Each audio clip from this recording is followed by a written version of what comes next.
বিসমিল্লাহির রহমানির রহিম। সম্মানিত সুধী, আসসালামু আলাইকুম। সবাইকে আমাদের YouTube channel VAT and tax স্কুলের পক্ষ থেকে আন্তরিক শুভেচ্ছা এবং অভিনন্দন। সম্মানিত সুধী, আজকের ভিডিওতে আমরা শেয়ার করার চেষ্টা করব 2025 সালে মূল্য সংযোজন কর সম্পূরক শুল্ক আইন এর কিছু পরিবর্তন আসছে। সেটা ভ্যাটের হারও পরিবর্তন আসছে। অনুরূপভাবে আপনার সাপ্লিমেন্টারি ডিউটি বা আপনার ইম্পোর্ট স্টেজে অথবা সরবরাহ পর্যায়ে অথবা ম্যানুফ্যাকচারিং স্টেজে, বিভিন্ন ধরনের স্টেজে, অথবা আমাদের ভ্যাটের যে শিডিউলগুলো আছে, first schedule, second schedule, third schedule, সেই শিডিউলের পাশাপাশি আমাদের ভ্যাট উচ্ছে, কর্তন, এরকম অনেক বিষয়গুলোই কিন্তু পরিবর্তন আসছে। নর্মালি এই পরিবর্তনগুলো আসে হলো জুন জুলাইতে, অর্থাৎ নতুন বছরে যখন বাজেট উপস্থাপন করা হয় সেই বাজেটে পরিবর্তনগুলো আসে। বাট এই প্রথম আমরা যেটা দেখতেছি সেটা হচ্ছে যে বছরের মাঝামাঝি সময়ে অনেক গুরুত্বপূর্ণ পরিবর্তন দিয়েছে জাতীয় রাজস্ব বোর্ড। এখন আমরা সেই পরিবর্তনগুলো নিয়ে কথা বলবো। তবে এই পরিবর্তনগুলো বিভিন্ন এসআরও মাধ্যমে আসছে, বাট সেই এসআরও থেকেই কিছু গুরুত্বপূর্ণ পরিবর্তন জাতীয় রাজস্ব বোর্ড কমিশনারদের জন্য নির্দেশনা স্বরূপ তৈরি করেছে। তো সেখান থেকেই আমরা কিছু শেয়ার করার চেষ্টা করব। তাহলে চলুন, কি কি পরিবর্তনগুলো আসছে সেই পরিবর্তন যদি আমরা সংক্ষিপ্ত আকারে দেখে থাকি তাহলে বিষয়গুলো ক্লিয়ার হবে। সম্মানিত সুধী, আমরা এ পর্যন্ত দেখেছি মূল্য সংযোজন কর, অর্থাৎ মূল্য সংযোজন কর সম্পূরক শুল্ক আইন এবং বিধিমালা। বাট অধ্যাদেশ বলে কোনো কিছু এখন পর্যন্ত দেখি নাই। এর আগে আমাদের ভ্যাট আইন 1991 ছিল, বাট অধ্যাদেশ ছিল কিনা আমার জানা নাই। বাট এই প্রথম আমরা যেটা দেখতে যাচ্ছি সেখানে অধ্যাদেশ নামক একটা বিষয় জারি করেছে, সেটা হলো মূল্য সংযোজন কর সম্পূরক শুল্ক সংশোধন অধ্যাদেশ 2025। তো সেখানে কি কি পরিবর্তনগুলো আসছে এখানে বলা রয়েছে যে মূল্য সংযোজন কর সম্পূরক শুল্ক আইন 2012, এক্সাইজ অ্যান্ড সল্ট অ্যাক্ট 1944 এ কতিপয় সংশোধনী আনার পূর্বক দুইটি অধ্যাদেশ জারি করা হয়েছে। হ্যাঁ, তো যাই হোক, তাহলে দেখেন পরিবর্তনগুলো কি। এই মূল্য সংযোজন কর সম্পূরক শুল্ক সংশোধন অধ্যাদেশ 2025-এ এখানে আপনার যে আমাদের মূল্য সংযোজন কর সম্পূরক শুল্ক আইন 2012 সেখানে ধারা 2 সাবসেকশন 48-এর তালিকাভুক্তি সীমা, যেখানে আগে বলা ছিল যে 50 লাখ টাকা পর্যন্ত ভ্যাট অথবা টার্নওভার ট্যাক্সের আওতায় কোনো কিছু রেজিস্ট্রেশন বা কোনো কিছু নিতে হবে না, অর্থাৎ 50 লক্ষ টাকা পর্যন্ত আপনি শূন্য বা কোনো কিছুই করতে হবে না। বা 50 লক্ষ টাকার বেশি হলে 50 লক্ষ টাকা থেকে 3 কোটি টাকা পর্যন্ত আপনার টার্নওভার ট্যাক্সের আওতায় নিবন্ধন নিতে হবে, এবং 3 কোটি টাকার বেশি হলে আপনি ভ্যাটের আওতায় নিবন্ধন নেবেন। তো এই পরিবর্তন আসছে। পরিবর্তিত বিধানে বলা রয়েছে, সেটাখানে বলা রয়েছে যে তালিকাভুক্তি সীমা যে 50 লাখ ছিল সেটা এখানেও কমিয়ে কত হয়েছে 30 লক্ষ টাকা। অর্থাৎ 30 লক্ষ টাকা পর্যন্ত সেল হলে কোনো রকম কোনো ভ্যাটের আওতায় আপনাকে নিবন্ধন বা তালিকাভুক্তি হতে হবে না, অর্থাৎ টার্নওভার ট্যাক্সের আওতায় নিবন্ধন নিতে হবে না, ভ্যাটের আওতায় নিবন্ধন নিতে হবে না। 30 লক্ষ টাকা 30 লক্ষ টাকা থেকে 50 লক্ষ টাকা পর্যন্ত আপনাকে কি করতে হবে, টার্নওভার ট্যাক্সের আওতায় আপনাকে নিবন্ধন নিতে হবে, এবং 50 লক্ষ টাকার বেশি হলে ভ্যাটের আওতায়, যেখানে আগে ছিল 3 কোটি টাকা, 3 কোটি টাকার বেশি হলেই আপনাকে ভ্যাটের আওতায় নিবন্ধন নিতে হতো। বাট এখন এই সংশোধনীতে যেটা হলো সেটা হচ্ছে 50 লক্ষ টাকার বেশি হলেই আপনাকে কিন্তু ভ্যাটের আওতায় নিবন্ধন নিতে হবে। অনেক গুরুত্বপূর্ণ একটা পরিবর্তন। তাহলে 30 লক্ষ টাকা পর্যন্ত কোনো রকম কিছু লাগবে না। 30 লক্ষ টাকা থেকে 50 লক্ষ টাকা পর্যন্ত টার্নওভার ট্যাক্সের আওতায় চলে যাবে, এবং 50 লক্ষ টাকার বেশি হলে আপনাকে ভ্যাটের আওতায় নিবন্ধন নিতে হবে। আচ্ছা, এরপরে আসি, আমরা বারবারই বলেছি অনেক ভিডিওতে যে আমাদের ভ্যাটের 3টা schedule, first schedule, second schedule, third schedule. তো ফার্স্ট শিডিউলটা হলো ভ্যাট অব্যাহতিপ্রাপ্ত পণ্য এবং সেবা সমূহের তালিকা। 2 হলো সাপ্লিমেন্টারি ডিউটি ইম্পোসেবল গুডস অ্যান্ড সার্ভিসের লিস্ট, অর্থাৎ সম্পূরক শুল্ক আরোপযোগ্য পণ্য বা সেবা সমূহের তালিকা হলো দ্বিতীয় শিডিউল। এখন এই সেকেন্ড শিডিউল পাশাপাশি আছে third schedule, reduce tax rate বা রিডিউস রেট যেটা আছে সেইটা। এখন কথা হলো, সম্মানিত শুধু আপনারা দেখতে পাচ্ছেন এটা হলো সেকেন্ড শিডিউল, টেবিল 1। সেখানে বলা রয়েছে যে আপনার আমদানি পর্যায়ে যে সম্পূরক শুল্ক আরোপযোগ্য পণ্য সমূহের তালিকা, তো পণ্য এবং সেবা দুইটাই থাকে। তো এইখানে প্রথম যে টেবিল 1 সেখানে কিন্তু সম্পূরক শুল্ক আরোপযোগ্য পণ্যসমূহ, তো সেই পণ্যসমূহের মধ্যে আমার কিছু পূর্বের রেট, অর্থাৎ পূর্বে সম্পূরক শুল্ক কত ছিল এবং পরে কত হলো সেটার একটা পরিবর্তন আপনারা দেখতে পাচ্ছেন। সেখানে বলা রয়েছে, দেখেন, একরা নাট, পাইন নাট এগুলো ছিল কত 30, সেটা এখন হয়ে গেছে 45। তাজা বা শুকনো সুপারি খোসা ছড়ানো হোক বা না হোক সেটা ছিল 30, এখন হয়েছে 45। তারপরে তাজা বা শুকনো আম আগে ছিল 20, সেটা এখন হয়ে গেছে কত, সেটা এখন হয়েছে 30। আচ্ছা, তারপর তাজা বা শুকনো কমলা লেবু আগে ছিল 20, এখন হয়েছে 30। তাজা বা শুকনো লেবু জাতীয় যে ফল যদি ইম্পোর্ট করেন তাহলে সেটা আগে ছিল 20, এখন হয়েছে 30। এরকমভাবে কিন্তু শুকনো বা তাজা আঙ্গুর, শুকনো বা তাজা লেবু এরকম প্রত্যেকটা ফলের কিন্তু একটা পরিবর্তন আসছে, অর্থাৎ ইম্পোর্ট স্টেজে সাপ্লিমেন্টারি ডিউটি ইম্পসিবল যে গুডস সেগুলোর কিন্তু সম্পূরক শুল্ক আগে যেগুলো 20 ছিল সেগুলো 30 হয়েছে। এরকম অনেক কিন্তু দেখতে পাচ্ছেন নিচের দিকগুলোতেও যে ফলের রস যেটা যে বা আপনার যে সবজির রস বা গাজানো নহে বা স্পিরিটযুক্ত নহে এরকম যে ব্যাপারগুলো রয়েছে। তারপরে এই যে এখানে আরও দেখতে পাচ্ছেন যে other paints based on acrylic or binary polymers এরকম প্রত্যেকটা প্রোডাক্ট আপনার জন্য যেটা যেটা দরকার, প্রত্যেকটা আইটেম পড়ে বলাটা মুশকিল, জাস্ট যেটা আপনার দরকার সেটা আপনি দেখে নেবেন যে পরিবর্তন যা আসছে, যে যেমন আনম্যানুফ্যাকচার্ড টোবাকো রিফিউজ আছে না, আগে ছিল যেমন 60, এখন হয়েছে 100%। তো এরকম কিছু বিষয় পরিবর্তনগুলো আসছে, অর্থাৎ সেকেন্ড শিডিউলের আপনার প্রথম যে টেবিল সেই টেবিলেই। তারপরে আপনার যে বলছে যে অ্যাক্রিলিক, ভিনাইল, পলিমার বেসড অন্যান্য পেইন্ট অ্যান্ড ভার্নিশ যেটা 20 ছিল সেটা হয়েছে 30। এরকম অনেক কিন্তুই পরিবর্তন আসছে। আচ্ছা, তারপরে যে এখানে paints varnishes imported by Bangladesh Biman flying club concerned government department and VAT registered manufacture as raw material for the product, এরকম অনেক অপশান আছে। তারপরে বলছে কি যে অন্যান্য paints varnish enamel lacquer and, তারপরে এখানে দেখেন আরও কিছু রয়েছে সাবান এবং সাবান হিসেবে ব্যবহৃত সারফেস অ্যাক্টিভ সামগ্রী বা সমজাতীয় পণ্য, হ্যাঁ, প্রিপারেশনস, যেখানে preparations put up for retail sale, এই যে তাহলে সাবান বা সাবান হিসেবে ব্যবহৃত যে সারফেস সেটা ছিল 45, সেটা এখন হয়েছে 60। বা অন্যান্য যে পেইন্টস ভার্নিশ যেটা ছিল 20 সেটা হয়েছে 30। আর ডিটারজেন্ট ইম্পোর্ট করলে যেটা আগে ছিল 20 সেটা হয়েছে 30। এটা হলো সাপ্লিমেন্টারি যে ডিউটি ইম্পসিবল গুডস। আচ্ছা, এরপরে দেখি যে দ্বিতীয় তফসিলের টেবিল 2তে আছে কি যে সরবরাহ পর্যায়ে, ওটা হলো ইম্পোর্ট স্টেজে, এটা হলো সরবরাহ পর্যায়ে সম্পূরক শুল্ক আরোপযোগ্য যে পণ্য সেই পণ্যের কিছু পরিবর্তন হয়েছে। বলছে ফলের রস ও ফ্রুট ড্রিঙ্ক 10 ছিল সেটা হয়েছে 15। তারপরে আর্টিফিশিয়াল বা ফ্লেভার ড্রিঙ্কস বা ইলেকট্রোলাইট বা ড্রিঙ্কস যেটা 0 ছিল সেটা এখন 30%। তারপরে আর্টিফিশিয়াল বা ফ্লেভার ড্রিঙ্কস বা ইলেকট্রোলাইট ড্রিঙ্কস বা নন কার্বোনেটেড যেটা আগে ছিল 0 সেটা 15%। তারপরে তামাকযুক্ত সিগারেট যেটা 66 ছিল সেটা 67 হয়েছে।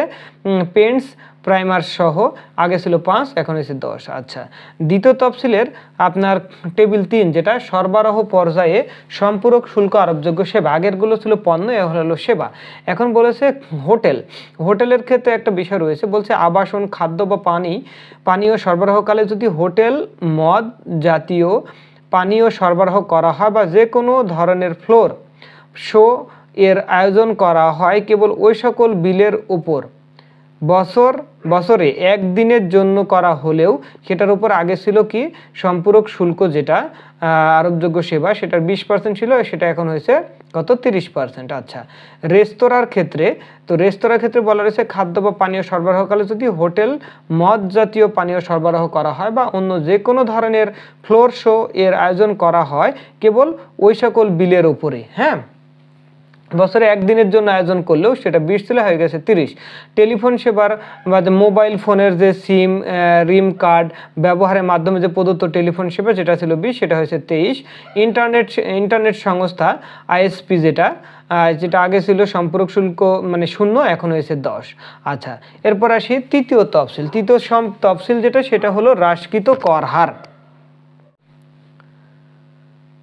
তৃতীয় তফসিলে আমাদের হ্রাসকৃত যেটা হার রয়েছে, মানে হ্রাসকৃত এবং সুনির্দিষ্ট কর প্রযোজ্য এরূপ গুডস এবং সার্ভিস। তো এখানে এই তৃতীয় তফসিলের টেবিল ক হচ্ছে মূসক আরোপযোগ্য পণ্য। এখানে দেখেন পটেটো ফ্লেক্স আগে ছিল 5 হয়ে গেছে 15, মানে যেগুলোকে 5% ছিল সেটা এখন 15%। ময়েস কর্ন যেটা 5% ছিল 15%। মেশিনে প্রস্তুত বিস্কিট 5 ছিল হয়ে গেছে 15। হাতের তৈরি বিস্কিট আগে বলছে যে প্রতি কেজি 200 টাকা মূল্যমানের ঊর্ধ্বে যেগুলো 5% সেটা 15। কেক প্রতি কেজি 300 টাকা মূল্যমানের ঊর্ধ্বে যেটা 5 সেটা ছিল সেটা এখন হয়েছে 15। তারপরে আচার বোতলজাত বা প্যাকেটজাত সেগুলো 5 ছিল এখন 15। চাটনি ছিল 5% হয়ে গেছে 15। টমেটো পেস্ট, টমেটো কেচাপ বা টমেটো সস, আম, আনারস, পেয়ারা, আপনার কলার পাপ বা তেঁতুলের পোস্ট, পোড়া বা ব্যবহারের অযোগ্য ট্রান্সফরমার ওয়েল, তারপর হচ্ছে আপনার ওয়েল বা rubber processing well, LP gas যেটা ছিল 5% সেটা এখন 7.5% হয়েছে। বাল্ক ইম্পোর্টেড পেট্রোলিয়াম বিটুমিন যেটা 5% ছিল সেটা এখন 15। বিআরটিএ কে সরবরাহকৃত লেমিনেটেড ড্রাইভিং লাইসেন্স 5 ছিল হয়ে গেছে 15। কঠিন শিলা 5% ছিল এখন হয়েছে 15%। এইচআর কয়েল থেকে সিআর কয়েল 5 থেকে 15। আপনার যে সিআর কয়েল থেকে যে জিপি শিট, তারপরে সিআর কয়েল থেকে জিপি শিট বা কয়েল রঙিন, তারপর সিআর কয়েল থেকে সিপিআই শিট, সিআর কয়েল থেকে সিপিআই শিট রঙিন, এরকম যেগুলো ছিল 5% সেটা এখন পরিবর্তন হয়ে গেছে কত 15% বা 15%। আচ্ছা, জিআই ওয়ার 5 ছিল হয়ে গেছে 15। তারপরে হচ্ছে সংশ্লিষ্ট কোড এখানে বলছে 5 কেভিএ বৈদ্যুতিক যে ট্রান্সফরমারগুলো, যে যত ট্রান্সফরমার এখানে ছিল সবগুলোই কিন্তু সবগুলোই 5% থেকে হয়ে গেছে 15%। এটা একটু আপনারা দেখে নেবেন। তারপর চশমার প্লাস্টিক ফ্রেম 5 ছিল হয়ে গেছে 15। তারপর বলছে যে চশমার মেটাল ফ্রেম স্প্রিংযুক্ত হোক বা না হোক। তারপর রিডিং গ্লাস প্লাস্টিক ফ্রেমযুক্ত 5% এখনও হয়েছে 15%। নারিকেলের ছোবড়া হতে আপনার তৈরি যে ম্যাট্রেস সেটা আগে ছিল 5 এখন হয়ে গেছে 15। আচ্ছা, তৃতীয় তফসিলের আপনার টেবিল একেই আবার মূসক আরোপযোগ্য কিছু সেবা, ওই রেস্তোরাঁর ক্ষেত্রে আগে ছিল 5% সেটা এখন হয়েছে 15%। তবে এখানে একটা বলা রয়েছে রেস্তোরাঁর যে বেসামরিক বিমান পরিবহন ও পর্যটন মন্ত্রণালয়ের তালিকাভুক্ত 3 তারকা বা তদূর্ধ্ব মানের আবাসিক হোটেলে অবস্থিত রেস্টুরেন্ট বা মদের বার সম্বলিত আবাসিক হোটেলে অবস্থিত রেস্টুরেন্ট এবং মদের বার আছে এমন রেস্টুরেন্ট বাদে। তার মানে রেস্তোরাঁর ক্ষেত্রে আগে ছিল 5 এখন হয়েছে 15। ইন্ডেন্টিং সংস্থা আগে ছিল 5 এখন হয়েছে 15। এরপর আসি তৃতীয় তফসিলের টেবিল 2, সেটা হলো টেবিল 2 এর খণ্ড ক মূসক আরোপযোগ্য পণ্য। মূসক আরোপযোগ্য পণ্য সেখানে দেখেন আপনি বলা আছে যে আপনার কিচেন টাওয়াল, তারপর toilet tissue, napkin tissue, facial tissue, pocket tissue, মানে যত ধরনের হ্যান্ড টাওয়েল, পেপার টাওয়াল, এগুলো সব কত হয়েছে আগে ছিল 7.5% সেটা এখন হয়েছে 15%। সানগ্লাস প্লাস্টিক ফ্রেমযুক্ত অথবা সানগ্লাস মেটাল ফ্রেমযুক্ত 7.5 এখন হয়েছে 15। তৃতীয় তফসিলের টেবিল যে 2 এর হচ্ছে খণ্ড খতে মূসক আরোপযোগ্য সেবা। দেখেন নন এসি হোটেল ছিল 7.5% এখন হয়েছে 15। মিষ্টান্ন ভাণ্ডার 7.5 ছিল এখন হয়েছে 15। যোগানদার ছিল 7.5% সেটা এখন করা হয়েছে 10%। নিজস্ব ব্র্যান্ড সম্বলিত তৈরি পোশাক বিপণন অথবা নিজস্ব ব্র্যান্ড ব্যতীত তৈরি পোশাক বিপণন সেটা 7.5 ছিল সেটা এখন হয়েছে 15। ওকে, এরপর আসি তৃতীয় তফসিলের টেবিল 3 খণ্ড ক মূসক আরোপযোগ্য পণ্য।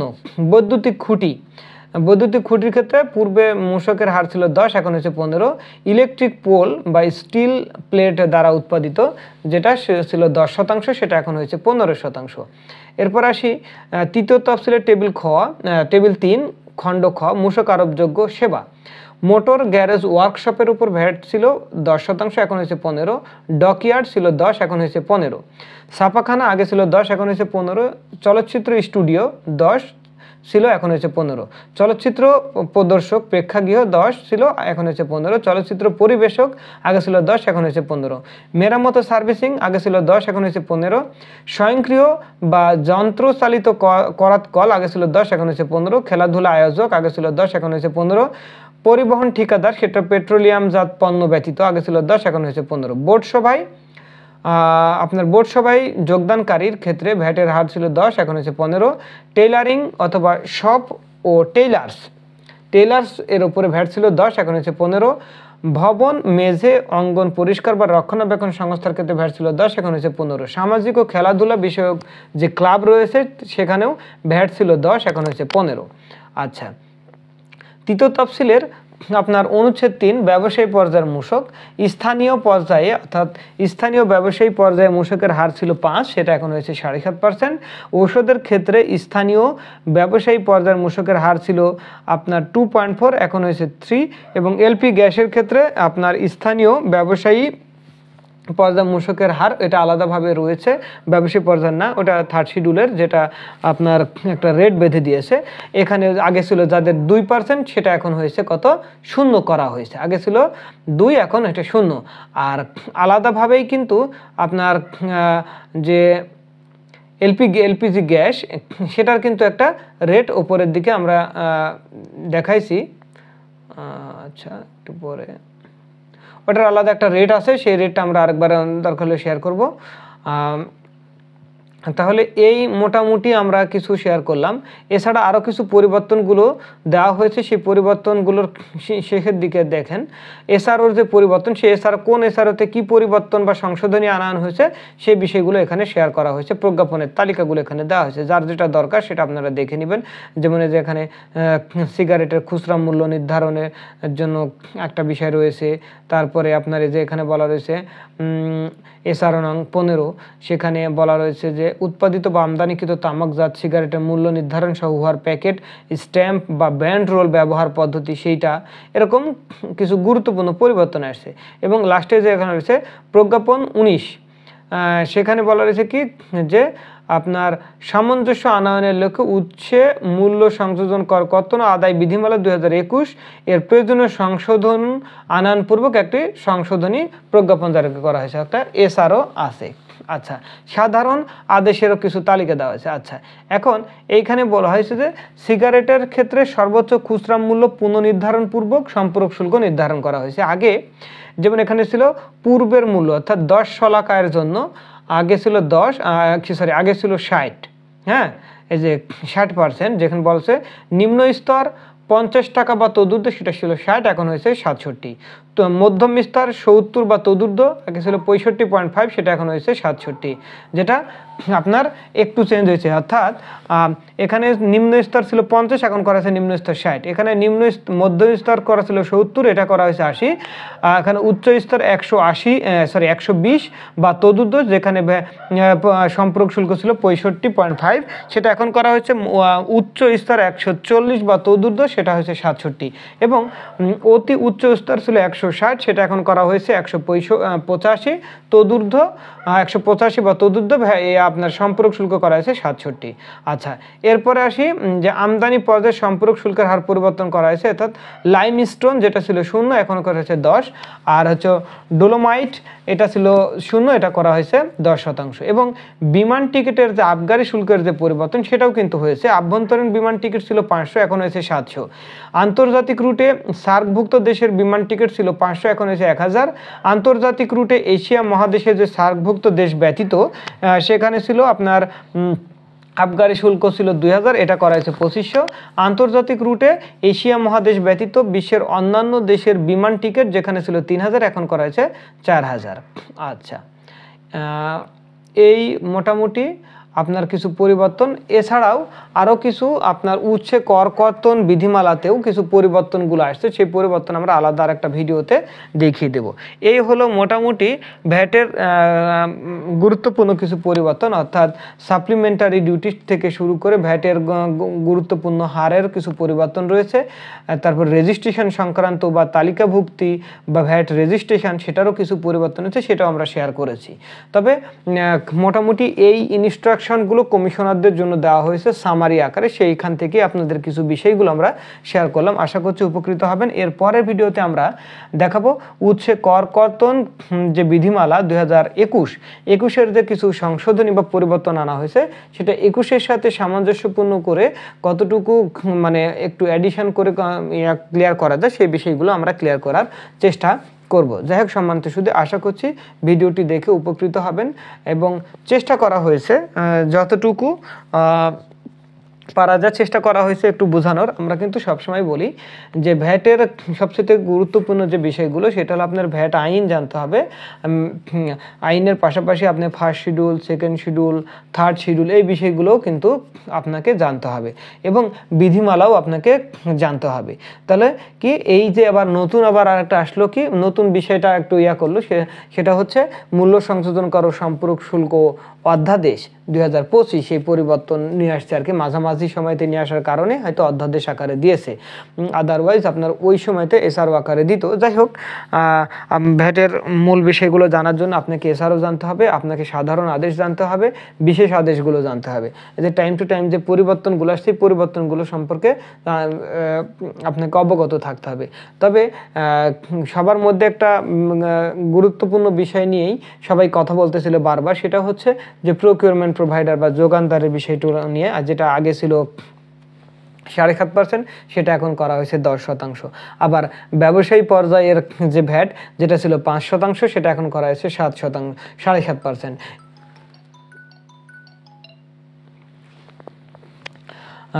যাই হোক সম্মানিত সুধী, আশা করছি